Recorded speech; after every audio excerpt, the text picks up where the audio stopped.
The USA. When Europe was threatened by Hitler's Germany, America chose a policy of neutrality.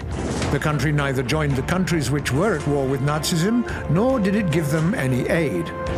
The USA entered World War II after Japanese aircraft attacked the US military base at Pearl Harbor on the 7th of December 1941. On the 11th of June 1942, Soviet-American agreement on principles applicable to mutual assistance in the conduct of war against aggression was signed between the USA and USSR governments. The American government began supplying the Soviet Union with military equipment, food, ammunition, and medicines under the Lend-Lease Act, i.e., for money. As part of this program, the property transferred had to be paid for or returned to the USA after the war. World War II officially ended on the 2nd of September 1945. Total casualties were estimated at between 50 million and 80 million people.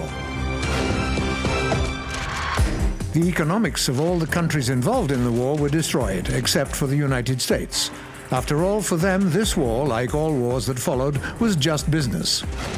Already in the 20th century, during the Cold War, America began to conduct propaganda that distorted history. For example, Americans are convinced that it was the United States that won World War II.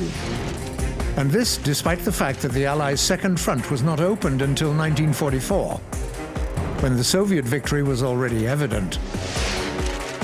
Long years later, Russia paid the USA for the Lend-Lease aid. In the last 30 years, the USA has invaded more than 20 countries.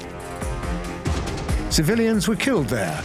Economies were being destroyed. The political system was changing, and America was getting rich. And now the USA has imposed the toughest sanctions on Russia, portraying it as an aggressor. It's not just companies that have been hit by sanctions, but individuals too. Cultural figures, politicians, artists, sportsmen. After all, even today in America, it's just business. The business built on the blood and suffering of people.